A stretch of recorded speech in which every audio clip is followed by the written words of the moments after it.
And there they go.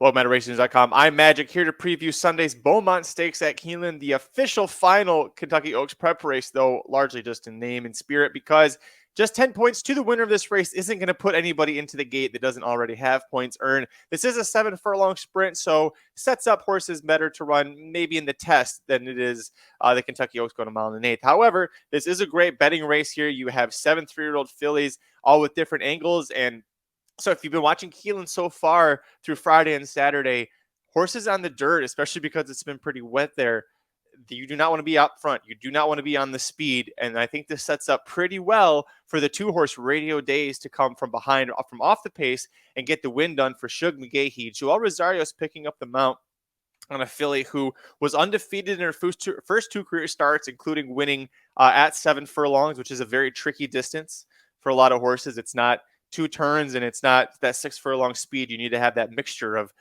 stamina and speed. She wins her first 2 career starts. That 7 furlong win was optional claimers, but she beat them by 8.5 lengths. She returns in February in the Grade 3 Forward Gal Stakes and misses by a length, but it kind of looked like maybe she probably needed a start. And Shug McGahee, known for racing the horses into condition, getting them ready, puts her in the Busher Invitational last time out, going a mile at Aqueduct. And while that is 1 turn, it is an extra furlong or an extra eighth of a mile than what she's going to be running here. And she was very close to the pace, attending it, and then just completely faded, ends up getting her putt beat pretty badly. However, the filly who beat her, Venti Valentine, is the favorite in the Gazelle Stakes. As of the time of this recording, Venti Valentine hasn't run in the Gazelle Stakes yet, so make sure you check back to that spot. But as of right now, I'm hoping that because Venti Valentine is my pick to win the Gazelle, that's going to set up well for Radio Days. She does her best running from off the pace, and there honestly is no better closer in the entire game than Joel Rosario. So I love that he's picking up the mount here. I think this, no knock on Dylan Davis, fantastic rider at Aqueduct.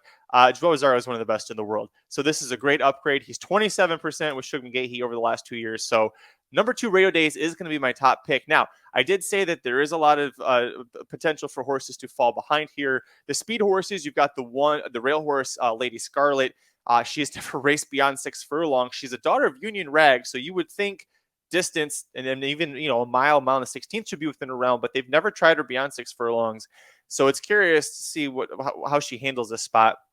But without having run 7 furlongs, and with there being other speed horses in here, and the way that Keeneland has been playing with horses coming from off the pace on the dirt so far, doesn't really work well for her. And conversely, the 7, Matarea, the 2-1 favorite, another horse that's all speed, went gate to wire going 6 furlongs at Fairgrounds. And you look at it and you're like, well, maybe she could, repeat that effort here. But that was, allowance horses.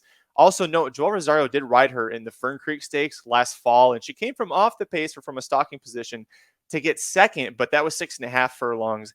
Otherwise, this horse, I don't know.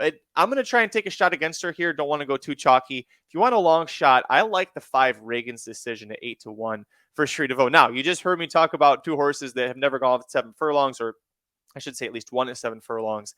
Reagan's Decision, 2 starts, 6 furlongs, both at Fairgrounds. But I love the fact actually that Cherie DeVoe, a trainer who's still making her name for herself and doing a great job of it, not really known for winning first out. The horse wasn't bet much, was 18-1, and yet wins on debut from a nice stalking position, beating a horse by a head that broke her maiden next out. We don't see her from December until February. She comes back against Allowance Company, and right out of the gate, completely sandwiched, forced way, way back. She never really makes up any ground. She ends up passing a couple of tired horses. There's only 5 of them in the group, but the fact that she didn't give up and just kept going, ends up getting an okay speed figure. I like the Cherie DeVoe off of that effort says, no, we're still going into a graded stakes race, a 7 furlong race that this daughter of Unified, who is a son of Candy, ride. So you'd think the distance should be fine.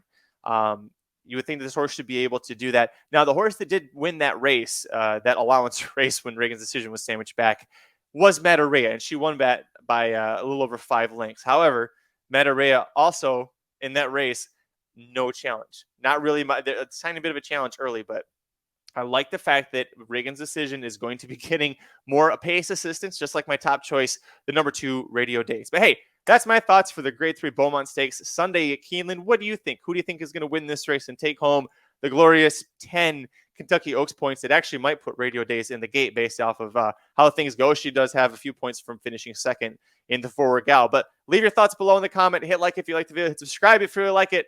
I'll see you at the track. This has been a presentation of RacingDudes.com, your destination for all things horse racing and sports betting. Whether you want free winners, expert insider picks, up-to-the-minute trackside weather reports, or podcasts and videos for bettors of all skill levels. Never make another wager without visiting the Racing Dudes. First,